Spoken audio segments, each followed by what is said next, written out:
she doesn't have a better plan than that, and that, Right. she yearns to be free and on her own, and she knows what her superpower is. Her superpower is just, using her attractiveness and, to get what she wants. Um, and that will be crucial to the ending, if you remember that episode where we spoiled the entire climactic Yep. ending Yep. scene.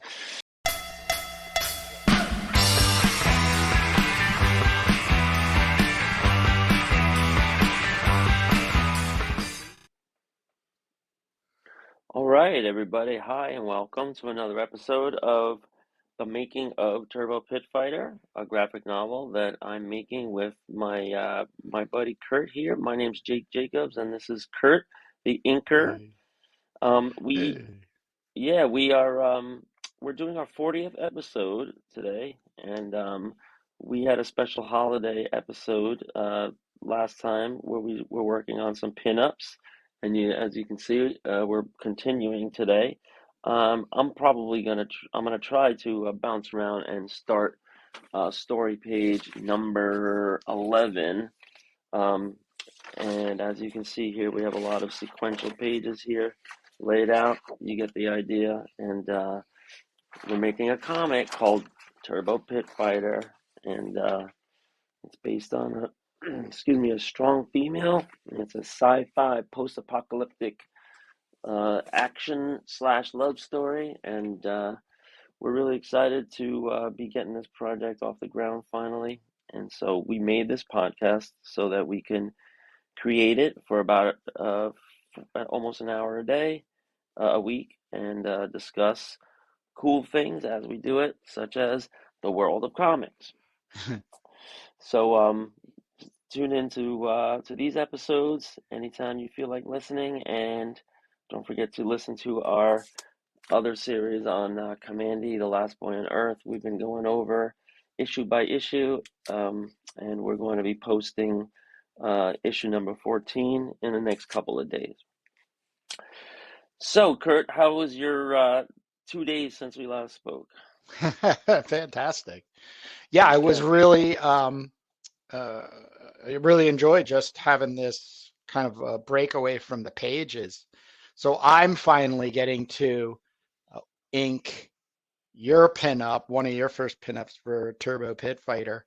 Uh, Um, and I want to take this all the way to completion because I know I make a lot of statements about how I only work up to 80% on a collective amount of story pages, and then make some definitive direction and focus, and then complete those pages. So here, this will be one of those pages where people can come and check out me completing uh-huh. 100%.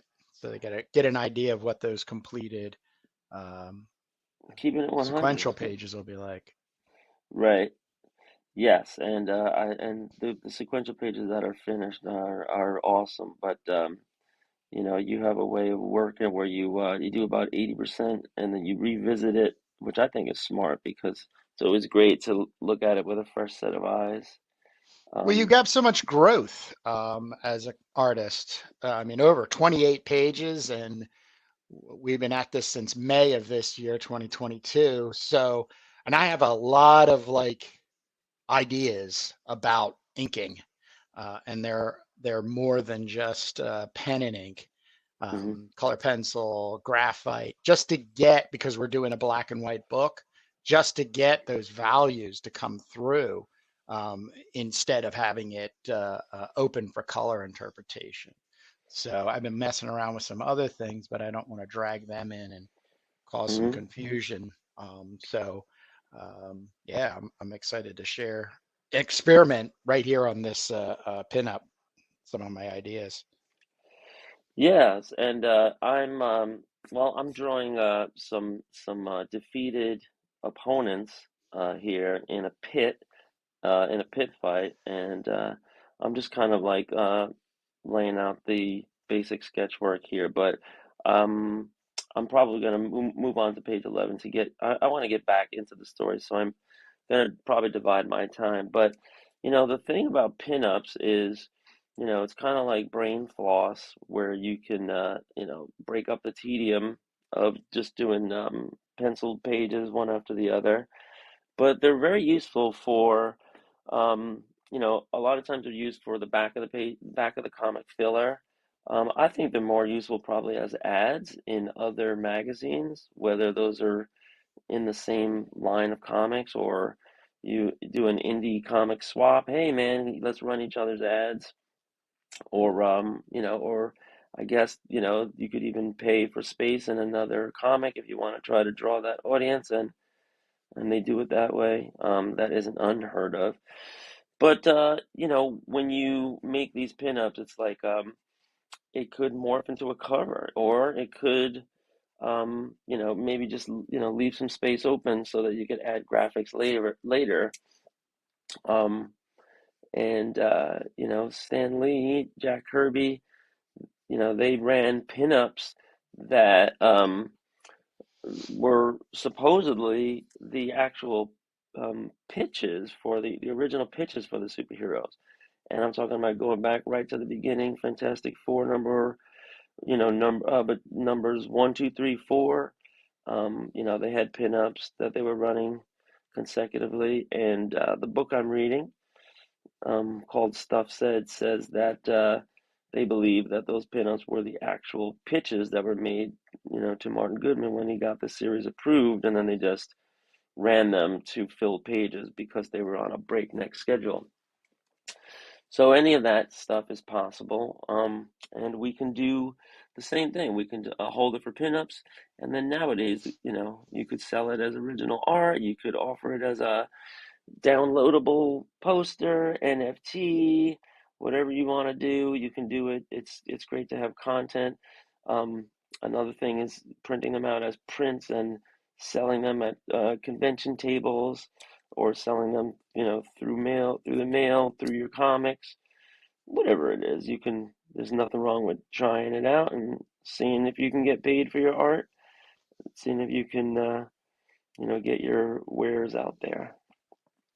Well, the other thing too, I might add is um, the logo we have here is, I think, really, really cool. So You I'm like that? interested in, yeah, I mean, I'll run through this logo, on here, uh, and then,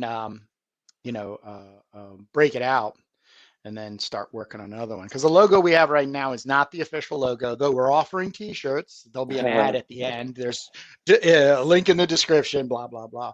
But, it's our holding ad. But the moment in the beginning of this whole thing with us, when you flash this pinup that you were working on, or had worked on, I think the thing. Now, a question is this. Is turbo supposed to be metallic? Was that your intention here with the, Metallic? yeah, like, like have like a metal kind of feel, like a, like mercury or something like that? I get that feeling from, Oh, the letters, sure. yes, the letters. Yeah, the letters. Okay. You're like, no, she's a Is human, Kurt. Turbo what, like Colossus? No. You're like, great, Kurt's Yeah. lost it. Yeah, you've been reading too many Ben Boxer comics. So, no, yeah, that's fine. Whatever texture you see in there. Any excuse for putting in lights and darks and having, a balance of light and shadow is fine with me. And I really do love chrome and metallic, and I teach my students how to do chrome letters, and I teach them how to do advanced chrome, where you take a design and you make it look like it's colorful, shiny. So go for it, totally. But Cool. yeah. So I'm just drawing. Let's see, a pit here, and maybe we'll have some banners, and just thinking about how to finish this out and make it visually interesting. And in the comic, I took the time to draw some fans or some spectators, but am I going to do it here? Um, or maybe there's a fight in the crowd. That'll be interesting. But I'm doing it here as a background element. And I don't know how I'm going to explain this, but there's all these dead bodies in the pit. So that means either they left them in from the previous pit fight, or they tried to gang up on Turbo. Things went wrong, and they tried to gang up on Turbo. So I don't So here's a know. question for you, in the world building element, it just popped in my head. Um, it's a misogynistic world, even as we don't really have a time when the apocalypse starts, or, and we're in this post-apocalyptic, we are still kind of up to that point. We still have this, let's say, inequality between men and women, and, women are, you know, uh, still having to fight Exploited. for their, Yeah. yeah, exploited. Yeah. Because, Trophy Girl is exactly that. She's a Yep. prize, Yep. She's a So yeah, prize, maybe and they're she's just at and she has a dark history that we're gonna find out in the right, later issue. right. Right, because she was basically just trafficked her whole life, Yeah. and she kind of got used to it. And we also have to do the story of how she ended up at that pit fight too, because she's an essential character, and her whole story, will have an origin too. So if she's like that, then she's not the only one. But I think she's rare in the world in that she is an example of a healthy, good-looking one, that hasn't been, I guess, used and abused. And I don't know, we could have, some elements of that. Like I know the sequel to Road Warrior, called Fury Road, Uh, had a dynamic where the ruler guy, it was like Immortal Joe, I think they called him, had a harem of women, right, all to himself. So yeah. if there One of them is was pregnant. right, and he would have kids with them, right, and so um, and if if if there is somebody with a power base like that, maybe we could have that harem idea too, and and it's always like these good looking, I guess, Supermodels. right, good looking supermodels, except they have the veins on their face.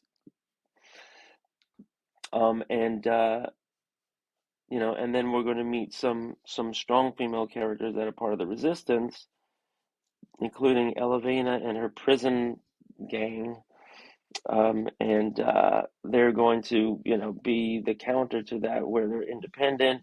They're punished for it because they're locked up, but they're strong and they're smart, and they are, on the cutting edge of fighting back, and trying to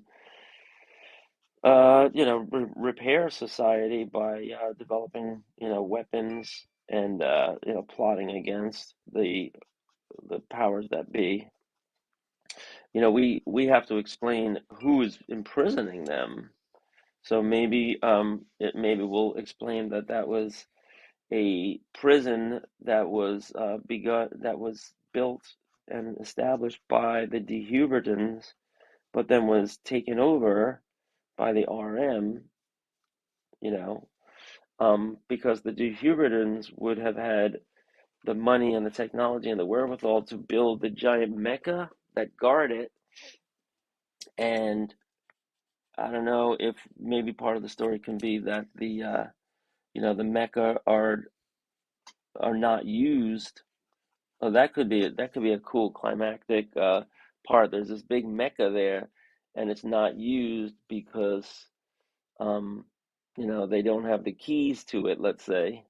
But That would be cool. there are these two huge, you know, giant robots that are guarding over this prison, kind of like for display purposes, but also, for defense purposes, should anybody come try to, you know, threaten the security of the place.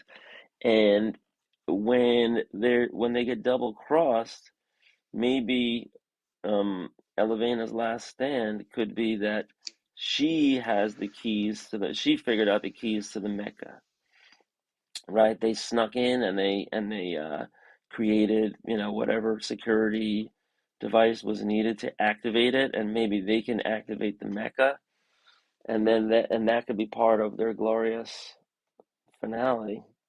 I like that idea. Yes, make note, make note. Well, Hmm. just to come back to the trophy girl and the sort of relationship women have in this and everything. Like, so, as a trophy girl, woman, um, you're won by a pit fighter, but the pit fighters, like gladiators back in the day, would have a sort of short term a life expectancy.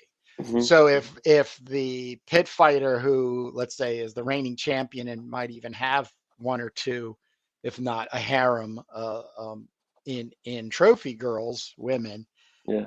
some of those girls could actually be women, like older women, that just keep bringing themselves back into the trophy girl system. Um, I don't get you. You mean like they're used up, and Well, it's the only livelihood that they understand, because you do have in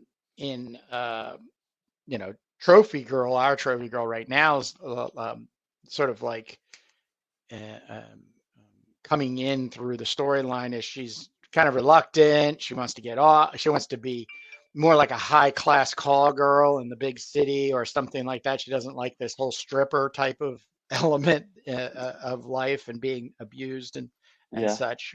She doesn't want to be But yeah, owned, but yeah, it's yeah, all a fantasy because she wouldn't last 2 seconds as an independent, yeah.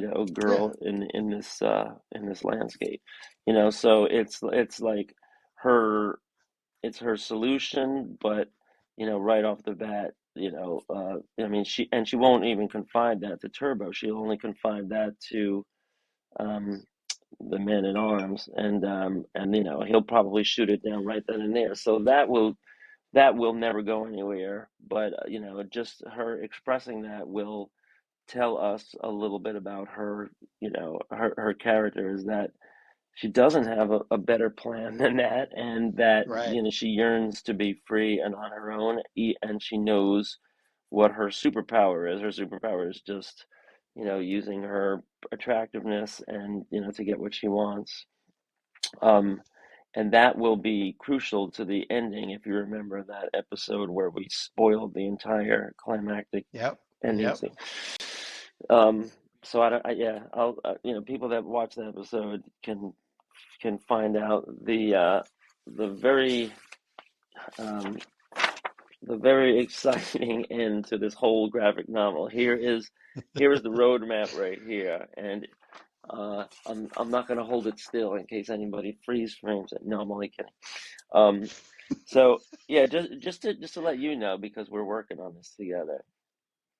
Issue two, they're going to mention Elevina, and issue two, we know how it ends. We're going to introduce UB, and I wrote acid face, so maybe we don't see him without his mask yet. But um, in issue number three, big pit fight goes sour. Meet Elevena, meet Polska, and so this is going to be the prison setting for young Turbo. Um, corrupt guards. There's corrupt guards, and they infiltrated the RM, or so they think. There's mention of the tree lands, which are a sanctuary at this point. Turbo and Polska run away together. Um, so when Turbo drops off the gun and leaves, she takes Polska with her. It's gonna be like, wait, take me with you type thing, right? Mm-hmm. So she's younger than all the other Elevator's like maybe they're like late 20s or 30 somethings. um and Pulse was just a kid that was thrown in the keister. um in the same issue, so this will be the second flashback. The forests are strafed, and the girls, they were living in tree dwellings, up high up in the trees, and they have to go underground, and they discover this whole network of other young people that are just diggers, and they're digging, to survive down there because the air above is poison.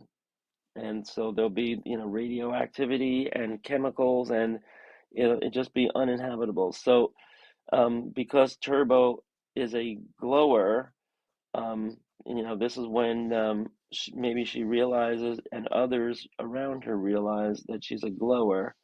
And as she works to dig tunnels, and breaking rocks, she gets built, and she has a radioactive reaction, that just makes her stronger. But Polska gets sicker because she's not a glower. And so what we could do is like have the veins spread from all over her face, from her face to like maybe farther around her body. Um, they get called back to Elevena because the prototype is ready. So somehow somebody's going to get them a message. And so there's going to be some kind of messenger. And that could be a cool sequence. If you have any ideas for that, I'll put question mark.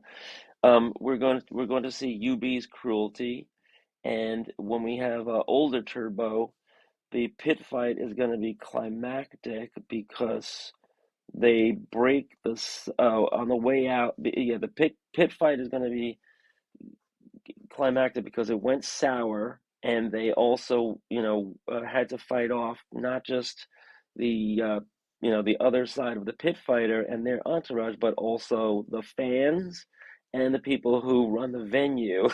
So on the way out, they break the sign, and so that's a metaphor, because they will emerge victorious. Remember, at this point we have the robot, the man-at-arms trophy, and Turbo. So, the other people can do some of the work, like man-at-arms is a weapons expert, right? So I'll say M-A-R,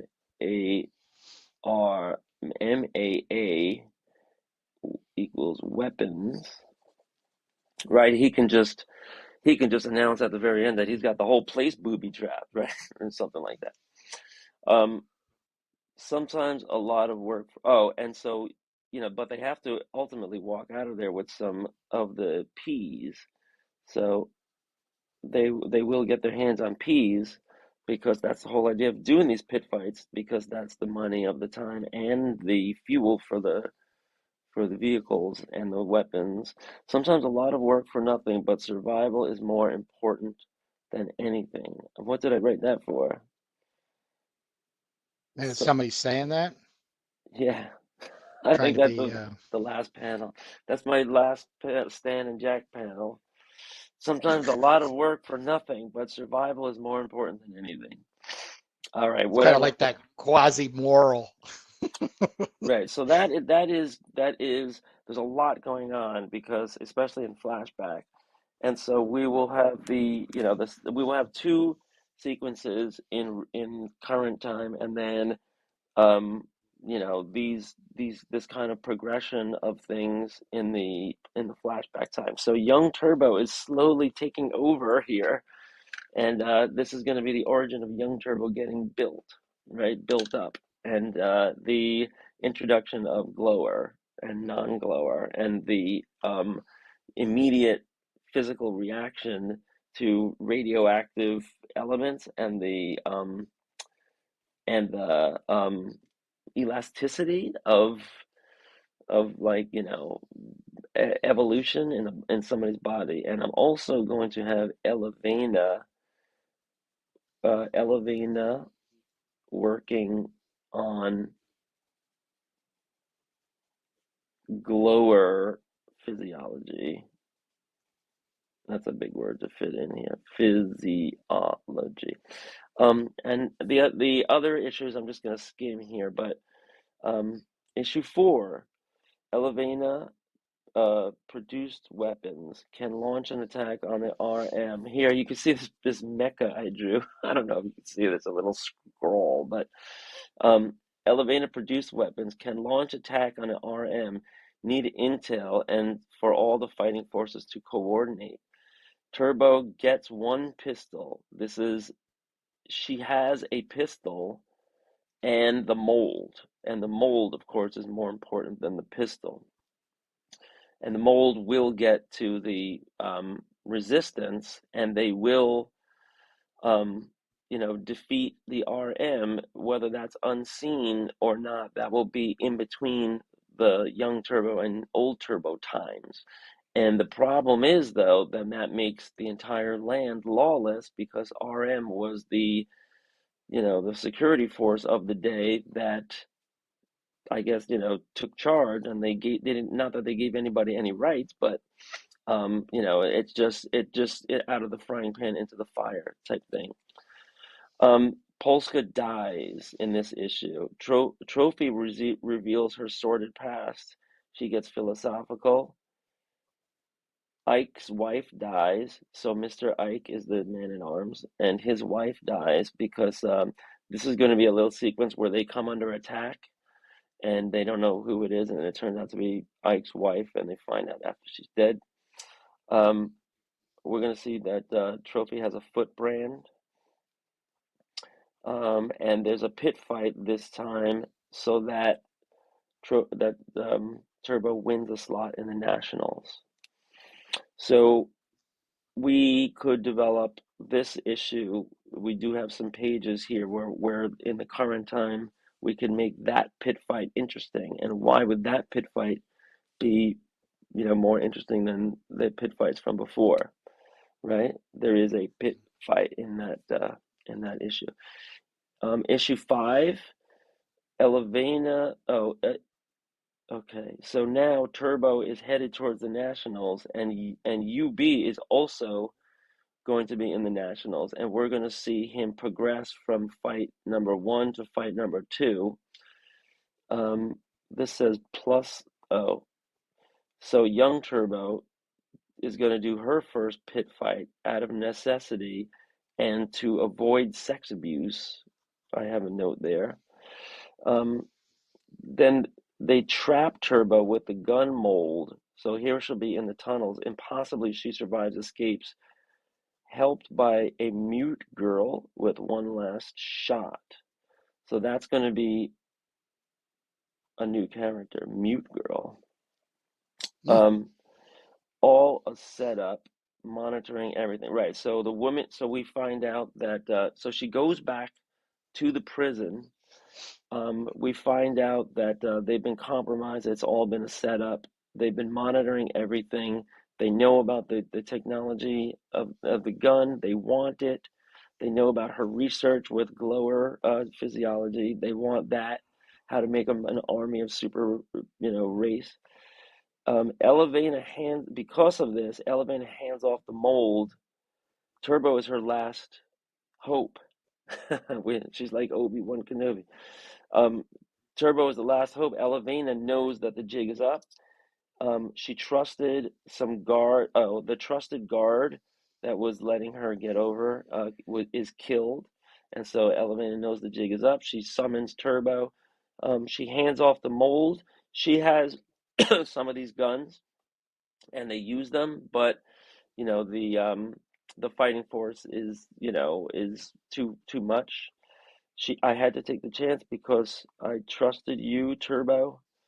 Um, and yeah, and so is going to have a glorious death, and her whole prison gang. So Elevane awakens the mecha, and so at the end, she will have the guns, she will have the mecha, but they have the upper hand, and it might be because they've already taken her counterparts hostage, or they're just going to have the RM will have some overwhelming power. So I'll just write RM has some overwhelming power, and we need to develop what that is because she's got these weapons that turn the tide in the whole army, and if they have a few of them and they're using them, oh, so maybe I got it. They have a couple of guns, but some of them are sabotaged. That's what it'll be. Ooh. Some of the gun they Saboteur. right. Some of the guns were sabotaged and they just blow up right there and they kill the firer.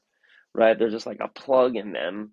Instead of going forward, it goes, it just gets stopped up and the radioactive, explosion just kills the oh God, they're all lined up, right? And they're about to, have the upper hand, and that's when they find out the RM got a hold of all of their weapons and fucking plugged them all up.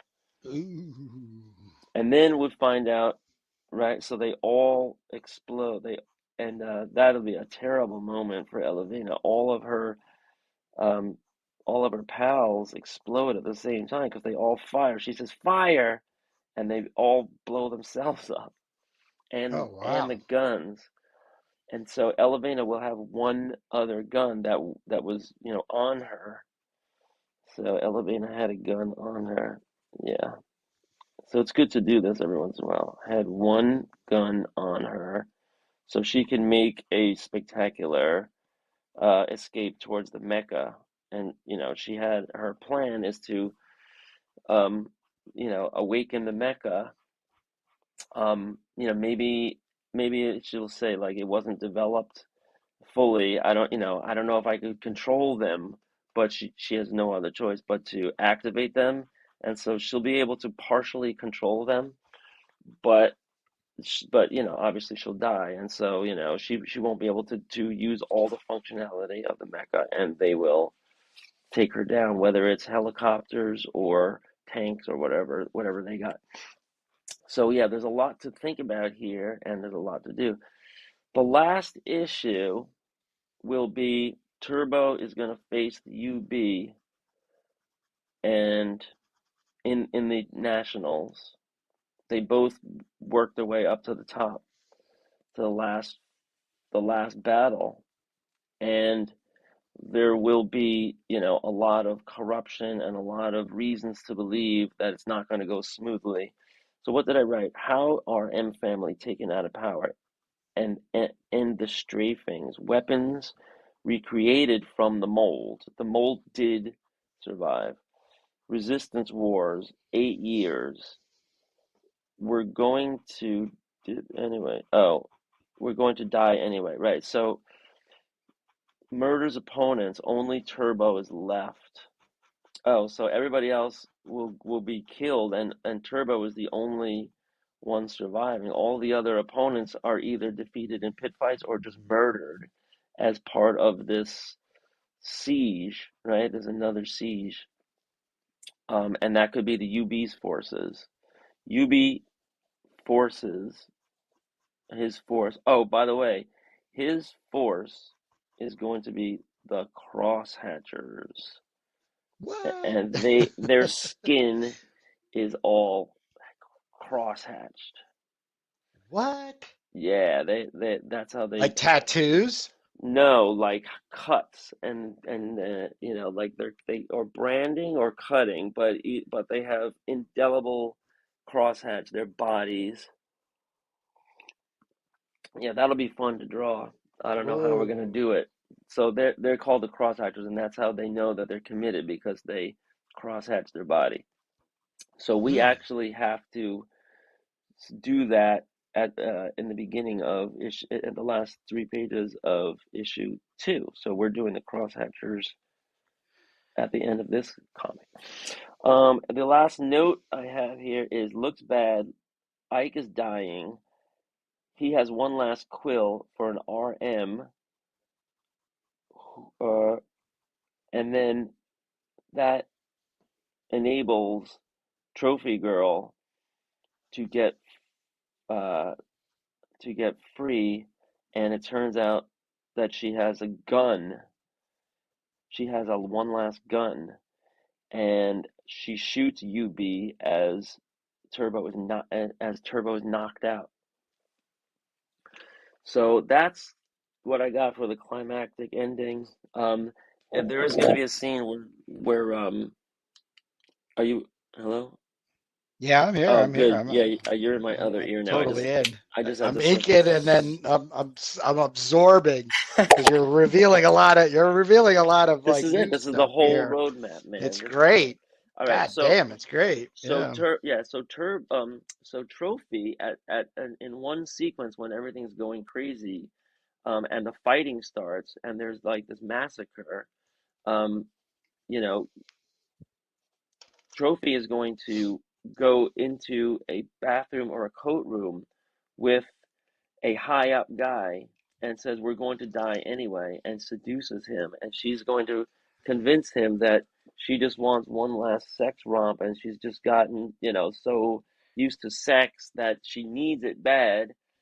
And then, she stabs the guy and, and takes the gun. And then she makes a comment like, it doesn't matter what's going on, men will always think that women want them, right? And they not understand, thinking with their Johansson, and so she ends up with a Or gun, tinkle. and she is going to stuff it down her woolen leg warmers, and nobody will see it, right? So yeah, so that's how UB dies, because the gun, of course, is a very, it shoots a projectile that has an initial, penetration, but then there's a delay and then it explodes. So, with that, UB will be like, yeah, I'm shot, but I'm still going, and he's coming for the trophy girl. I'm gonna wring your neck, and then the secondary explosion, because the bullet's still in here, you know, is blows him to bits, and that's and then, I don't know if we have any kind of epilogue, but Trophy's knocked out, or we could just end it on a dime, whatever we think. I'm sure by the time we get to that place, there'll be a lot of extra material. Yeah, I know. It all sounds like we're heading in this like well thought out, well planned, well executable, but shit changes. And the thing that changes the most is us. Yeah, I know. Yeah, I mean, that's one of the, we go through stages. well, yeah, I mean, it makes sense now and in, foresight, but we've already, for where you're at on page 9 and just issue 2 and those pages, and then having jumped back to doing a splash page and sort of shifting the page count and everything. Um, we're adding and subtracting as we move along. This is a broad way of doing a book and story, but we're sure as hell not completely tied to it. Yes, Turbo and all of her friends and enemies are there, but we have the ability to um, you know change things, and it would be for a better story.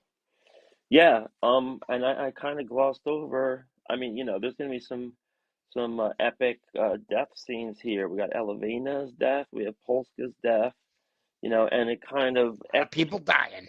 it kind of echoes what we have in issue 2 when Sister Ray dies, right? Hmm, hmm. So it just that's a repeated theme, and I think this mute girl, maybe she could be the messenger. I was thinking the same thing. I was just waiting to get my 2 cents in. But Okay. and what a great messenger, a mute girl. Yeah. Like literally, like there could be something showing that her tongue has been cut out, or she just doesn't have a tongue. So to get through enemy lines, the ignoramuses would be like, just let her. She's a mute. What could she tell people? Right. And then she has some way of holding messages, a recording, or whatever. This is sci-fi. We can make up anything we want and call it the Yeah. truth. So that's an interesting character, and so this will also leave an opportunity. If we come across stuff and we're like, all right, well, we're getting too filled up here. Let's put that in a file called graphic novel number 2, and If we ever get there, we'll have some stuff. I can see all of our listeners right now rolling their eyes if they've Right. listened Well, to at wait. least three or four of our What happens is Really, guys? You're gonna start talking about your second graphic novel? well, what happens is after the feature film comes out, some writers are hired to Oh, we'll be forced. Yeah, our continue, hands will be and forced. they're just going to be paperbacks, but they're going to take all of the ideas because look, there's an 8-year gap during the Resistance Wars, where we go between young Turbo and old Turbo. So that's a lot of time for developing, the story of how the RM goes away and nothing, and in its place there's just more and more pit fights and a lawless society. But there is going to have to be some commerce. There's going to have to be some trade. People have to eat. There has to be some agriculture somewhere, right? There has to be Hmm. some semblance of order. But that can happen in lawless anarchistic societies. It's just people just getting raided all the time and robbed all the time, and no I mean maybe that's the thing of it too, is that the pit fights are, they all, a lot of pit fighters have entourages, and so they could be like local warlords, or and have their own power base, and that's how they come to prominence. And the pit fight is a way of pitting them against each other, that kind of ties in regions together. And the whole idea of the nationals was just to lure everybody in so that they could murder them all in the siege, and and take over the world, let's say, or whatever the Right. Or at least continent. the power structure. Yeah, take You know, over the they're maintaining the power structure in right, their control. right, with all of these, with all of the greatest warriors out of the way. What will stop UB from rising back to power, like his, and then we forgot to put in the big reveal here. Oh, so yeah, there is a big reveal. I did put that in. The big reveal is, when are we going to do that? After Turbo's knocked out, he is, Delacourt de Huberton, right? He's the There guy. you He's go. the grandson, right? So Hmm. that's when we learn, and everybody else learns, and that's when some of the spectators, including crosshatchers, might be like, they might have baggage and oppose dehuridin, and there might be like a second tranche of massacres because they do not, they no longer support, the unbeknownst one. I don't know, man. Well, we have plenty of time to get there, but these are Oh yeah. Oh some yeah. ideas that are swimming around. Yeah. Um, Yeah. We're coming up on the 45-minute mark. mhm. We have definitely divulged quite a lot about what the heck we're working on. Yeah, man. And as we're drawing, so yeah, I'm gonna stop this now, and I wanted to show you before we run out of time some stuff I pulled on the side here. I found I have a couple of indie comics here, and this one might even be considered an underground because it's rip-off press. But I wanted to show you this weird What the heck? style, What the hell? Where 1991. did you get that? Dr. Bang? Dr. Bang and his Big Guns, rip-off press, Oh, 1991. what? And What? this creator, look, he's got a picture of himself with a mustache, Nice. the Big Bang Nice. What's his Theory. name? Um, Lindahl? Lyndall Ferguson Lindell? from West Virginia, of all places. Hells yeah, bro. And he wanted big thanks to Kathy Todd. She was, of course, Okay. the one running Ripoff all those years. So here's his work, and he's got this I'm character. loving that. Yeah, so this was kind of Oh like my. this kind of reminds me of the Road Warrior designs, right? That is But it's brilliant. very stylized, right? I mean, That is phenomenal. yeah, and so he's got a lot of hatching and Where'd you crossing. get that? Have you had that, Jake? I'm sorry to keep Dude, I interrupting, don't but know where I get this stuff. I have this in my piles. We're not going to get to the whole story and everything, but look at no, this sure. artwork. A lot of Ben-Day tints, right? Different films. Dude, we should track this guy down. He's Look somebody I would love to talk to. and look at this. Look at this like Art Deco style he's got. So great. Yeah. So, Big Bang in a Small Town, the world's first atomic-powered cartoonist. Um, yeah, I mean, this style, it's very kind of like simplified cartoony, but there's so much in every panel, right? It's just every panel has, Well, he value. totally understands making a black and white book. Yeah. Well, he's He using, totally gets it from the start. From right. the start. As soon as we jump off here, man, I'm getting on eBay and buying everything Oh, really? because Well, that why don't I that just, is my jam. That is my well, that this I is number love that one. stuff. I don't know if there's ever anything else. Oh, But dude, why don't I just send this to dude, you? You don't have to buy it. you want to send it to me? I'll send it to you, yeah. Oh, Um, you nice guy, you.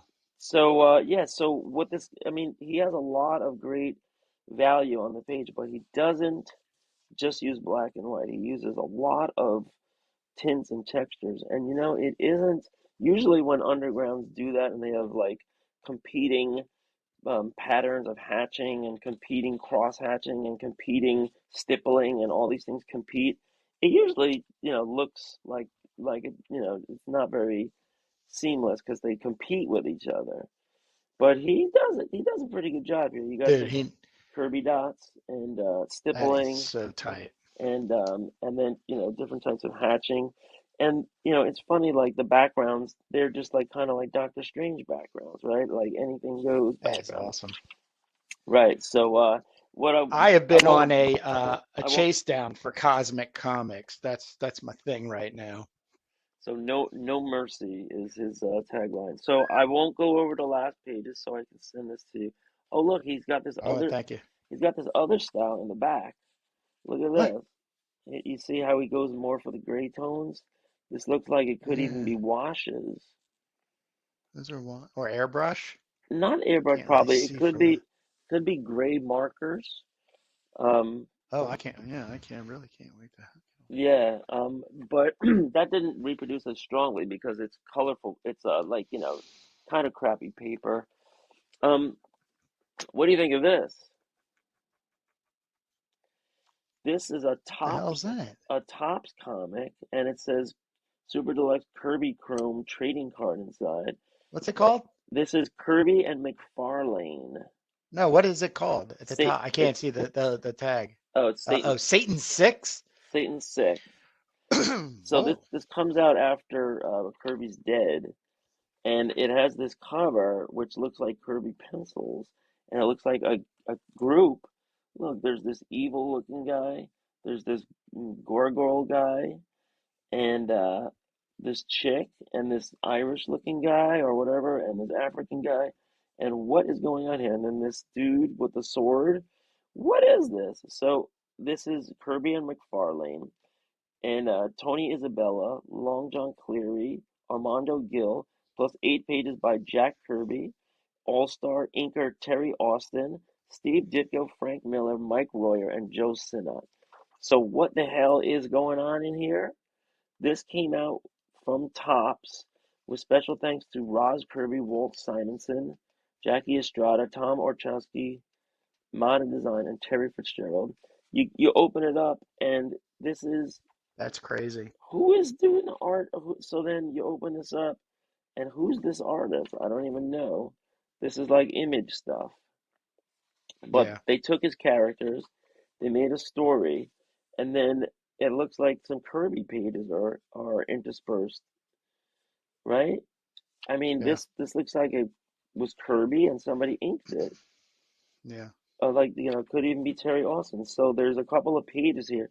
So they introduce it, and then they switch over to Kirby, and then this is obviously unpublished Kirby pages that Topps got a hold of, and they got the biggest names. And then they go back to this other artist who I don't love, right? But look at these Kirby pages. And then they carry the story forward. Then we're back to some Kirby. So they kind of like made this. It's like when Bruce Lee's kid dies, and they make the movie around him using the footage that they already filmed, right? Hmm. So this is real Kirby, and with Terry Austin inks, and then this other guy finishing it. I got. Is this a trading card? Oh, this is like a coupon for a trading card. Jack Kirby's Secret City Saga. Here's a splash page pinup of the Satan Six characters: Hard Luck Harrigan, Brian Blue Dragon, Dr. Mordius. No self-respecting mass murder would associate with him. Kuga the Lion Killer. The truth is he'll fight one, but he won't kill one. He secretly loves animals. Desira of Babylon. She's too cute and dizzy to be a bona fide temptress. She's like Goldie Hawn. And Frightful. He's a real fiend from hell. His powers are awesome. He's sent along to keep the others in line. So this is Satan's six. Six lovable dopes from limbo. In order to get rid of them, Satan sends them back to Earth to earn their pitchforks. What a And great yeah, segue to our episode 14 of of Kirby, yeah, Commandy. Yeah, Jack. I mean, we talk about this in these breakout issues where, he was a showman, probably way more than a businessman, and I could just see him on a day, just be like, man, I'm going to take the day and invent something, and that's what he right. invented in a day. Right, and he laid out pages of pencils. His wife gave them to Topps after they were done. They put the best artists on them, although I hate this artist. Who is this artist? I don't know. Don't really It care. tells you pages five. So One. That's yeah, pages no, one. it goes over it here. Guest inkers: Terry Austin, page 7. Steve Ditko, page 13. Frank Miller, page 6. Mike Royer, pages Oh. 5, 8, and 20. So that might have been inked in the olden days. Joe Mm, Sinnott, page 14. That might have also been inked in the olden days. And then the rest of the book by Tony Isabella, writer, John Cleary, penciler, Armando Gil, inker, and on there from there. Edited by Jim Salicrup. So here is the roadmap of Jack Kirby's Secret City Saga number 0, Bombast number 1, Night Glider number 1, Captain Glory number 1, and Satan Six number 1. mm, And then after they introduce those 4 titles, there's 4 issues planned of Secret City Saga and 4 issues planned of Satan Six. mm, And so that's how they mm. organized the post-mortem Jack Kirby material. So what do you think about this? I, to me, it's bittersweet because you want to see Kirby, Kirby, Kirby, Kirby, but you don't want to see the other guy, and they intermingle it, and I don't think it works. I don't like Cleary at all. He's Yeah. like Imagey, but worse. He's like exaggerated Image comics, right? This is like Lady Death, stuff, and it kind of ends here, and then you go to a Steve Ditko piece, written by written and penciled by Batten Lash. That's a made up name. Inked by Steve Ditko and lettered by Don Simpson. Wow. That's Don Simpson, our buddy Don Simpson's letters. Mm. So that's an interesting piece, right? Here's pictures of Cool, Tony cool. Isabella Montague. So yeah, I just wanted to do a little show and tell. We got that one in. Nice. Now I can put this away. Nice. Yes. And you can mail me that Yes, I'm other gonna one, I'm that gonna mail you Dr. big Bang, and bag, and then you can go on a Dr. hunt Bag. to see if there's any more. Oh, hell yeah, No man. mercy. Very nice. No mercy. When with that being said, thank you for joining us, everybody. You're a turbo not if you made it this far. We're heading over to do a Yes, we're headed. breakout video that we'll post on Wednesday about the good old We're Jack gonna Kirby Commandy we're gonna 14. dig in, and we're gonna find out this is the fourth issue in a continuous story arc, which Commandy has never had before this. So tune over to Right. that and check out our Commandy. I love our little boxes on our YouTube channel for the Commandy comics. There's because it's like beautiful Jack Kirby art, and it's so enticing to make you want to hit that button, doesn't it? Hell yeah. Right on. On Okay. purpose. But oh look, Tic Tac's still along, or TikTok, or what's it? What is it? Click Tick, clack, click click clack. clack, Sorry. click clack. Yeah, but remember, this is the showdown with Bo Bantam. Oh boy, So let's full let's bantam. let's not say another word. Let's No, no, no, no. All let's right, Jake. save it. I can't wait. All right, I man. can't wait. I'll see you over. See you over there.